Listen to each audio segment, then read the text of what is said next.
A paz do Senhor Jesus, vamos a mais um dia do nosso devocional, que se encontra no Evangelho de Lucas, capítulo 9, versículo de número 28, que diz: E aconteceu que quase 8 dias depois dessas palavras, tomou consigo a Pedro e a João e a Tiago e subiu ao monte a orar. Essa passagem ela vai estar falando sobre a transfiguração de Jesus, e nós estamos falando do capítulo 9, versículo 28 ao 36, falando sobre os discípulos precisam conhecer a Jesus na intimidade. Então, essa passagem a qual nós estamos lendo, ela deve ser compreendida à luz do que acabaram de acontecer, na passagem anterior, onde Jesus estava começando a se revelar aos seus discípulos como o Cristo de Deus. Lá no versículo 20 desse mesmo capítulo 9, Jesus ele se revela dessa forma, ou seja, como aquele que daria sua vida pelo resgate do homem, pelo pecador. Então nós vamos ver que o intuito era formar um povo para Deus, a semelhança do seu próprio Filho unigênito, pelo discipulado, onde no versículo 23 ao 27 o Senhor vai falar que cada um deve levar a sua cruz, para seguir, era para vir após ele, negar a si mesmo, tomar cada dia a sua cruz e segui-lo. Se na passagem anterior Jesus se mostrou como o Filho do Homem, ou seja, como aquele que sofreria a morte da cruz, agora ele vai se revelar como Filho de Deus. No versículo 35, ele vai se revelar como Filho de Deus. Este é meu Filho amado. E nós vamos ver que dentro dessa leitura, o Senhor nós vamos estar vendo, vamos ver que Jesus ele vai se apresentar como aquele que a lei, que os profetas falaram, como os profetas profetizaram, no Antigo Testamento. Nós vamos ver Jesus se apresentando como esse profeta que viria, esse homem que viria para poder estar cumprindo a vontade do Pai. Então observe como esse acontecimento evoca a experiência de Moisés com Deus no Monte Sinai. Os discípulos conheciam as obras das suas mãos, seus milagres, suas pregações, mas agora eles, pelo menos os três mais próximos, que eram ali Pedro, Tiago e João, vão conhecer a sua face como Deus, como Moisés um dia havia orado. Lá no livro de Êxodo 33, no versículo 17 ao 23, Moisés ora pedindo para ver o Senhor. O propósito aqui é mostrar que aquilo que Moisés foi para a velha aliança, Jesus é para a nova aliança. Esse é o propósito. Aquilo que Moisés ele representou lá na antiga aliança, nós vamos ver agora Jesus, sendo aqui essa peça importante, para a nova aliança, e nele se cumprindo toda a palavra. Então Jesus ele vai mostrar a sua glória a seus discípulos, na intenção de revelar a sua identidade, e a palavra já começa no versículo 28, que é a nossa leitura devocional. 8 dias depois, Jesus leva Pedro, Tiago e João até o monte com o propósito de orar. Observe o propósito, orar. Verifique a estratégia, como ele diz aqui, os levou em particular a um alto monte. Mateus 17:1 ele fala mais claro. Observe o detalhe, Jesus levou consigo somente Pedro, Tiago e João, sóis a parte e um alto monte, a um alto monte. Marcos vai dizer no versículo 9, capítulo 9, versículo 2. Vejamos o que aconteceu ali. Primeiro, o que aconteceu naquele lugar foi que Jesus transfigurou-se diante dos 3 discípulos. Versículo 29 diz: E aconteceu que, enquanto ele orava, a aparência do seu rosto se transfigurou, e suas vestes resplandeceram de brancura. Então, a palavra transfigurar, ela significa transformar ou mudar de forma. É como se Jesus mostrasse aos seus discípulos um pouco, né, da glória de sua divindade. Então ali Jesus ele vai transfigurar, ele vai transformar, vai mudar de forma, e ali os discípulos vão contemplar realmente ali o primeiro, né, ponto, a primeira coisa que vai ali, eles vão ver e já sendo impactado. A segunda coisa que aconteceu ali, aparece em glória Moisés e Elias, versículo 30 ao 31, que diz: Eis que 2 varões falavam com ele, Moisés e Elias, os quais apareceram em glória e falavam da sua partida, que ele estava para cumprir em Jerusalém. Então Moisés ele representa a lei, né? E Elias ele representa o que? Os profetas. Ambos conversam com Jesus sobre sua missão em Jerusalém, morrer e ressuscitar. Esse era o assunto, né, de Jesus com Moisés e com Elias. Talvez, né, uma forma de Deus encorajar Jesus, que estava a caminho de Jerusalém. Mais tarde, quando ressuscitado, Jesus mostra aos 2 discípulos o que estava escrito acerca dele, começando por Moisés, discorrendo por todos os profetas, né? Lucas 24, 27. Então, é exatamente como aparece nessa cena. O terceiro ponto, podemos dizer, situação que acontece ali é o seguinte: após contemplarem tudo isso, os discípulos fazem um pedido. Versículo 33 diz: se retiraram, 33, ao se retirarem antes de Jesus, disse-lhe Pedro: Mestre, bom é estarmos aqui. Então façamos 3 tendas, uma será tua, outra de Moisés, outra de Elias, não sabendo, porém, o que dizia. Essa situação, esse pedido dele de fazer 3 tendas, foi um pedido desprovido de entendimento, mas revelava o prazer de estar ali.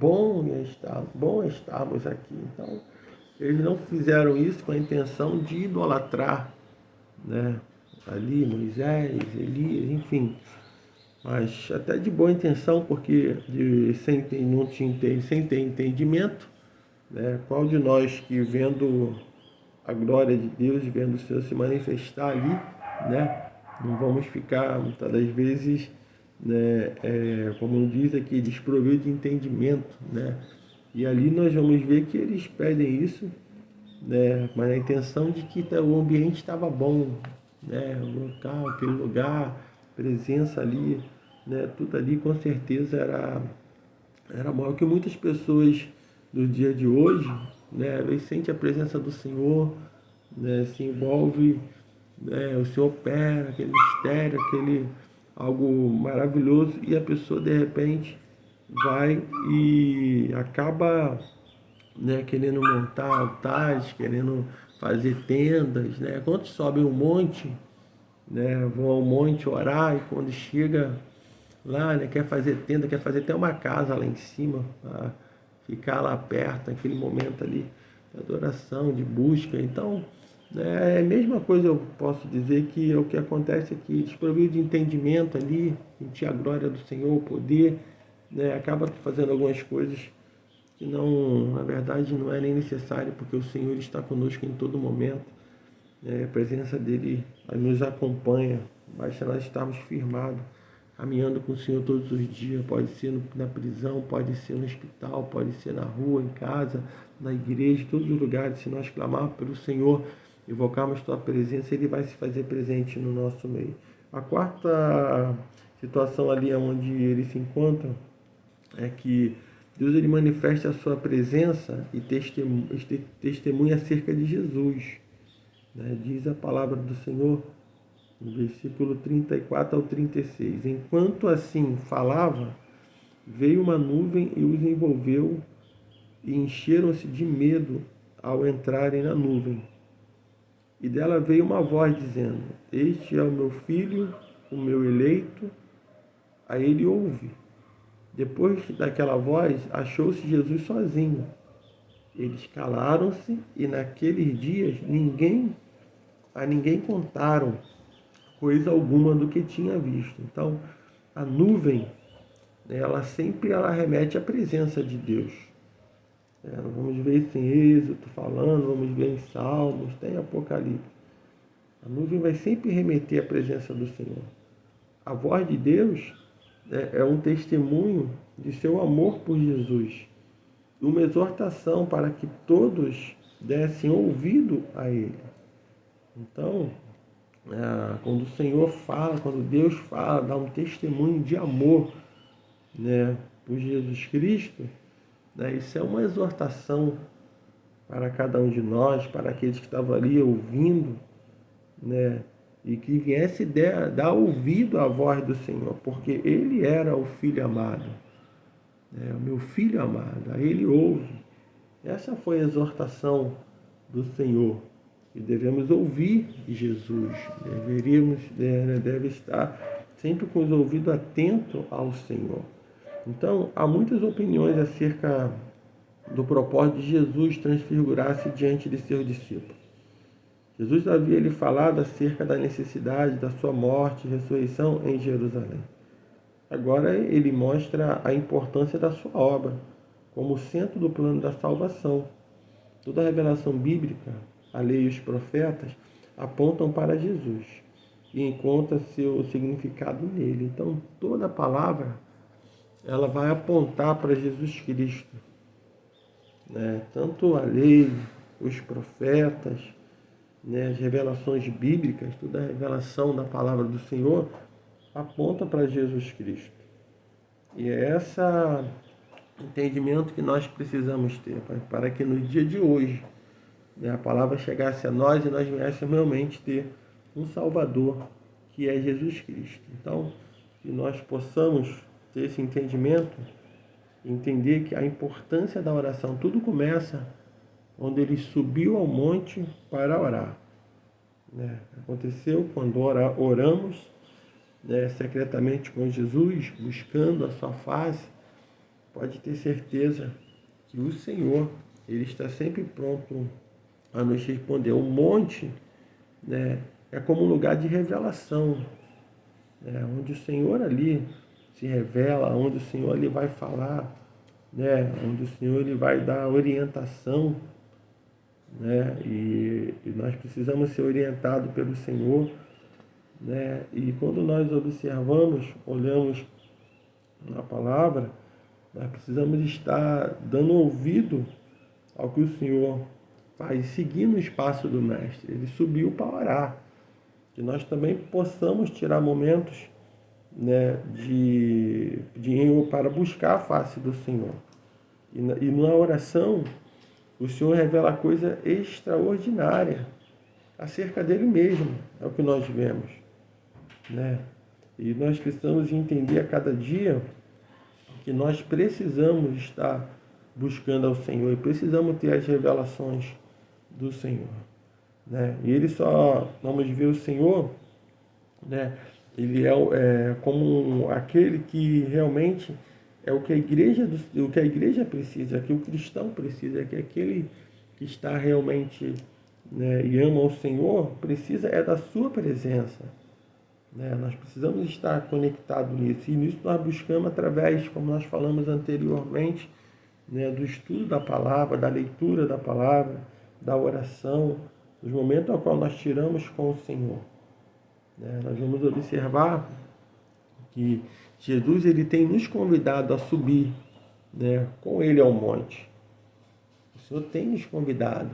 Nós estamos vendo tantas palavras, tantos convites, tantas mensagens, tantas formas que o Senhor tem falado né, para poder alcançar as vidas, as almas, seja numa ministração, no estudo, seja numa palavra, né, que você ouve, seja até nas redes sociais, tantas formas que o Senhor tem nos chamado, tem nos convidado a subir com Ele ao monte da oração. Nós precisamos dar ouvido ao chamado do Senhor, né? Aceitando realmente o caminho, né, do discipulado. E o caminho do discipulado é a cruz, né? Nós precisamos ir por esse caminho de estar cada dia carregando a nossa cruz, tomando ela a cada dia e seguindo a Jesus, né? Nós somos recomendados, nós somos a cada dia, né, e somos recompensados com a glória de Deus. E a glória do Senhor nós vemos nos momentos ao qual nós buscamos ao Senhor, em oração, seja no monte, seja no quarto, seja na igreja, em todo momento, quando nós buscamos ao Senhor em oração, né, nós recebemos realmente a sua presença. A glória do Senhor, ela vem sobre as nossas vidas. Então, a vida de oração nos leva para a palavra. E qual é a palavra? Aquela era a lei dos profetas. À medida que nós temos uma vida de oração, temos as revelações do Senhor. E passamos a profetizar, passamos a ter realmente a revelação da palavra, né, para poder ministrar, para pregar a outras vidas, né? E a palavra, ela nos leva para a vida de oração. Então, quanto mais contato com a palavra do Senhor, mais eu vou orar, mais eu vou buscar, mais eu vou estar em espírito de oração, buscando a cada dia. Isso é uma vida de oração, né? Então, a voz do Pai sempre aponta para o Filho, e é isso que vai apontar no versículo 35, né? Onde diz: este é o meu Filho amado. Então, que no dia de hoje você possa meditar nessa palavra, buscar o Senhor em oração, crendo de que o Senhor, Ele está sempre pronto a nos ouvir. E vai para o teu monte de oração, né? Vá realmente para o discipulado, que é o seu, que é a cruz. Se coloque diante do Senhor, né? Leve uma vida de oração, meditando na palavra do Senhor, né? E tu fazendo isso, tenha certeza de que o Senhor, em todo momento, em todo tempo, Ele está nos ouvindo, e com isso, com certeza, teremos resposta. Que Deus te abençoe nesse dia.